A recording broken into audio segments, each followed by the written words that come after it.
Today I want us to talk about something that's not very much a part of American Christianity anymore, but it used to be. It's what's called the Sabbath. And I want to talk about what the Sabbath is, where it comes from, and how it developed in Christianity. Now, the word Sabbath literally means rest. That's just what it is. It's a word that means rest. The first mention of the Bible, in the Bible, of the word Sabbath is in Exodus chapter 16, which is what we read today. The Hebrews have left Egypt under Moses, and they're out in the wilderness. They don't have anything to eat. And they get upset and they say, we should have stayed in Egypt. At least we had something to eat, and here we are going to starve to death. So God sends them quail every evening to eat, and God sends them manna every morning. The manna is a bread-like substance lying on the ground.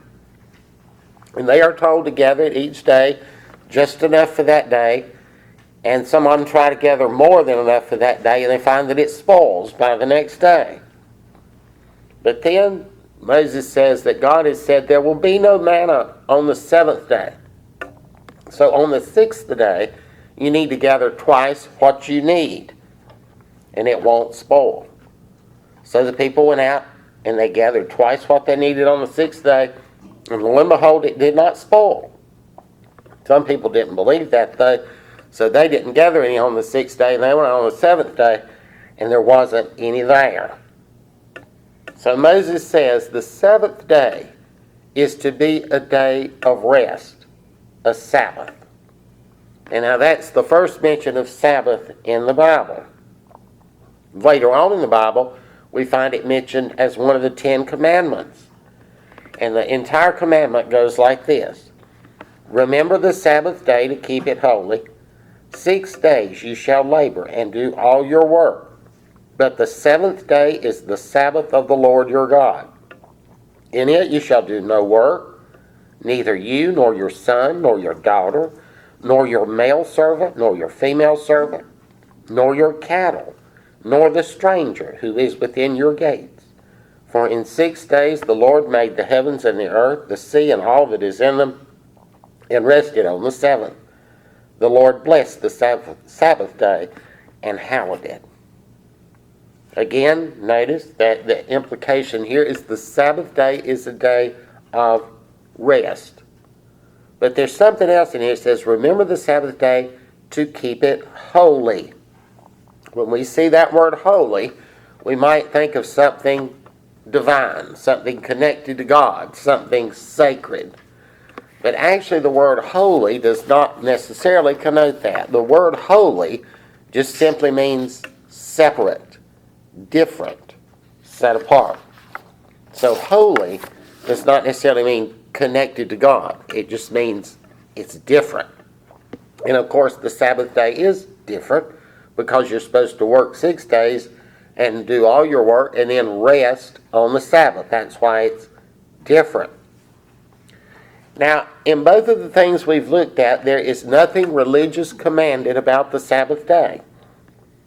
It's not a day to do anything related to religion.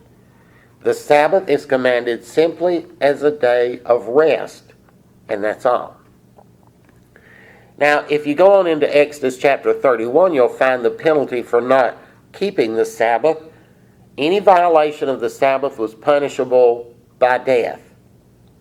You could not do anything. You could not cook anything.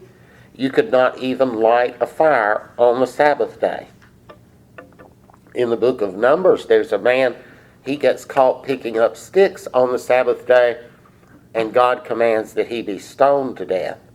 Now, the books of Amos and Jeremiah both indicate that there was to be no business done on the Sabbath day. No trading, no buying of anything. The Sabbath was supposed to be a day of complete rest for everyone. And remember, from the commandment, it was not only for people, it was for animals too. You could not plow ox or anything on the Sabbath day. All of your animals got to rest too. That's the way it was supposed to be. Now, if you look at other places in the Old Testament, you'll see numerous times where That's not the way it actually was. That people did not keep the Sabbath. If you go into the prophetic books of the Bible, you'll see that people regularly did as they pleased on the Sabbath and did not observe it as a day of rest. So that's the Sabbath in the Old Testament. It was supposed to be a day of complete rest, and we see that, though, in many cases, the people just ignored it, and it was not a day of rest.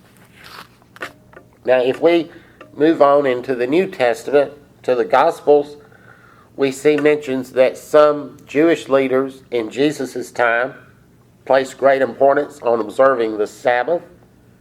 Now, we have no indication from the Gospels, really, whether the people in general placed an importance on keeping the Sabbath or not. Well, the Gospels really don't give us any hint of that, but they do talk about how at least some of the Jewish leaders placed great importance on keeping the Sabbath. And there was one group, the Pharisees, that according to the Gospels were especially concerned with keeping the Sabbath. And we know this because we know that they confronted Jesus several times over Jesus and the disciples not keeping the Sabbath. For our Gospel reading today, we heard a passage where Jesus and the disciples were going through a grain field on Sunday, and they were picking grain as they went along and eating it. The Pharisees confronted Jesus about it, and he said, "The Sabbath was made for man, not man for the Sabbath. The Son of Man is Lord of the Sabbath." Now that quote from Jesus formed the uniquely Christian approach to the Sabbath. That one quote right there. The early Christians looked in the Gospels and they saw that Jesus did not keep the Sabbath. The early Christians also looked in the Gospels and they saw that Jesus healed on the Sabbath. The early Christians looked at the writings of Paul and they saw where Paul told Christians not to keep Jewish law. And so in early Christianity, the belief was that the Sabbath was a Jewish law that Christians were not obligated to follow. And so there was no obligation for Christians to observe a Sabbath. Now, from earliest times, Christians gathered on the first day of the week, not the seventh. And they did that. They gathered on the first day of the week to commemorate the resurrection of Jesus, because that was the day that Jesus rose from the dead. It was the first day of the week. Now, those gatherings on the first day of the week were the precursor to what we know now as church services. Now, why then do we have church on Sunday and not Monday? Well, in the ancient world, Sunday was considered the first day of the week, but today, according to international standards, Monday is the first day of the week. Now, if you look at your calendar, chances are Sunday is over here on the left, the first day, and Saturday is over here on the right, the last day. I have seen calendars occasionally that had Sunday the last day and Monday the first day, but most calendars, I think all the ones we have at home, have Sunday as the first day and Saturday the last day. But officially, according to international standards, Monday is the first day of the week.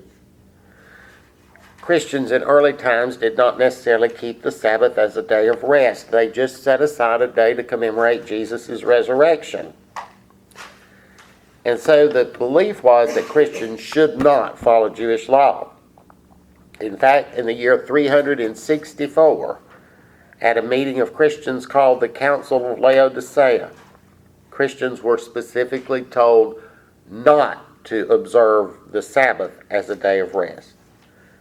They would go to church on Sundays, but for the most part, they did not observe any kind of religious Sabbath day of rest. And that's the way it was all the way up to the Protestant Reformation. Now, some of the leaders of the Protestant Reformation came up with what they called the Christian Sabbath. And we can credit a man named John Calvin for that. I don't know if John Calvin actually came up with the idea, but he's the one that promoted it and is so much associated with it. John Calvin, we've talked about him a lot in here. He was the most influential leader of the Protestant Reformation, and it was his ideas that lasted the longest. And Calvin said that all Christians should set aside one day a week to do nothing but go to church, pray, study the Bible, and think about religion. Nothing else, all day long. He felt it was wrong to do anything else on that day. You could go to church, pray, read the Bible, study the Bible, think about religion. Everything you did had to be related to that. You were supposed to devote your entire day to religion. You couldn't even play games. You couldn't go for a walk. You couldn't do anything. You couldn't socialize with your friends or anything, unless you were having Bible study or something. You were not supposed to do anything on Sundays but church and religious things. That's how the concept of not working on Sundays got into Protestant Christianity in the United States. It did not develop out of people trying to observe a Jewish Sabbath. It developed out of the idea that on Sunday you should do nothing but religious stuff. I remember years ago, people frowned on washing your car on Sunday, mowing grass on Sunday. When I was growing up, I don't remember anybody ever doing it, but if anybody had mowed their grass on Sunday, it would have been seen as a disgrace. You just did not do stuff like that. It just wasn't done. Very few stores were open in Shelby on Sunday when I was growing up. A few restaurants, maybe, a few drugstores in the afternoon. I remember when Fiber Industries and PPG first came here in the early 60s. It created a stir around this community because those plants operated 7 days a week, 24 hours a day, and they operated on Sunday. And that was seen by many people as a disgrace that those plants operated on Sunday. However, be advised that the roots of that were not in people trying to follow Jewish Sabbath. They were trying to follow what eventually came to be known in Christianity as the Lord's Day. And that's what Sunday eventually became known as in Christianity, the Lord's Day. If you go to some churches, you will see on their bulletin, service for the Lord's Day. They don't have Sabbath service. It's the Lord's Day. That's what people call Sunday. It's a day to be devoted exclusively to religion. And it originated from the ideas of a man named John Calvin back during the Protestant Reformation. And so really the idea of not working on Sunday did not come from the Ten Commandments at all. You might have noticed this. I've noticed it. I think I've mentioned this before. There's a lot of businesses around Shelby that have the Ten Commandments posted. Some of them have them posted in the window, or some of them have them on a sign inside, the Ten Commandments posted.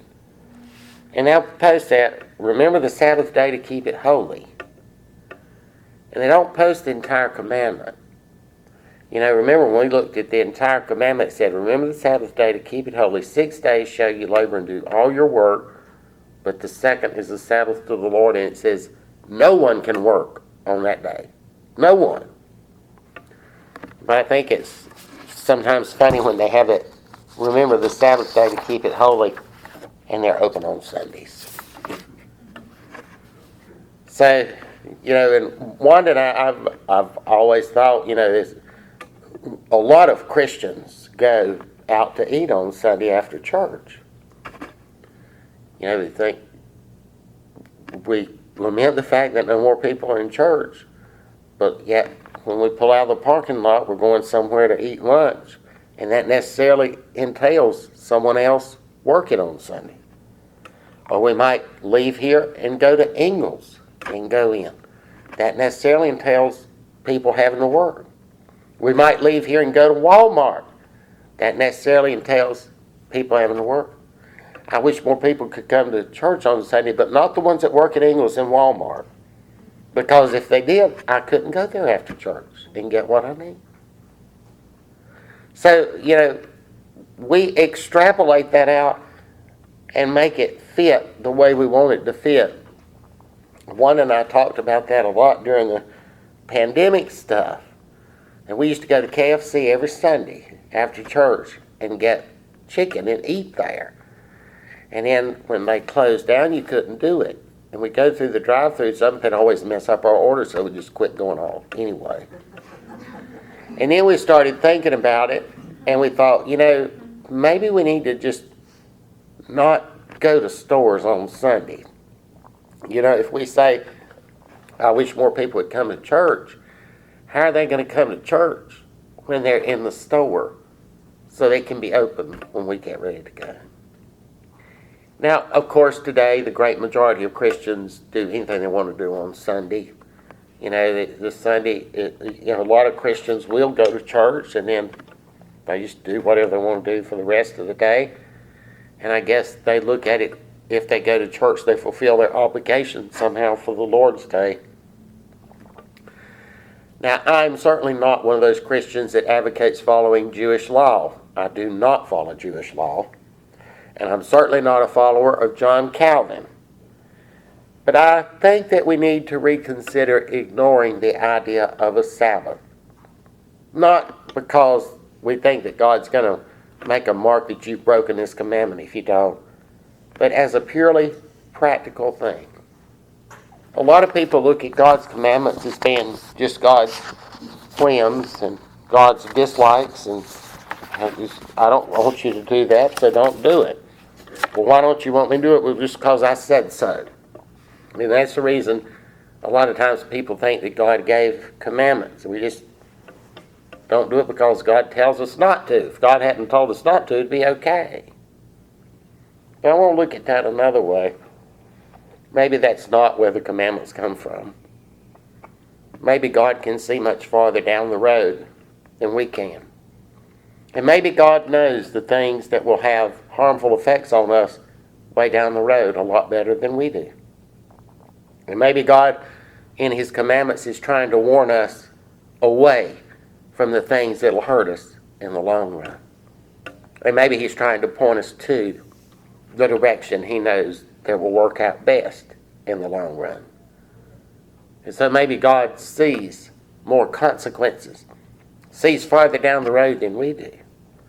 And He tells us not to do some things because He knows in the long run it won't turn out good.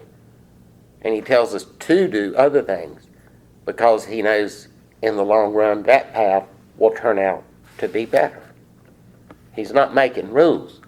He's just trying to guide us in ways to where things will be best for us. That's how I look at the Sabbath.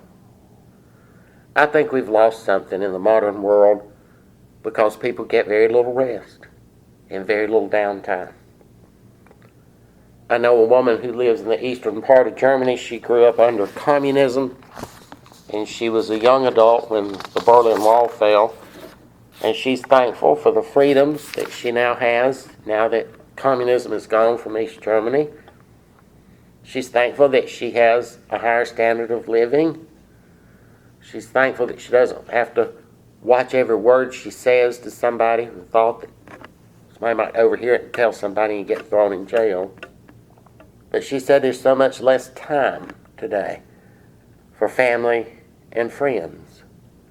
She said under communism the pace of life was slower and there was more time for family and friends. Today there's more freedom, more money, more material things.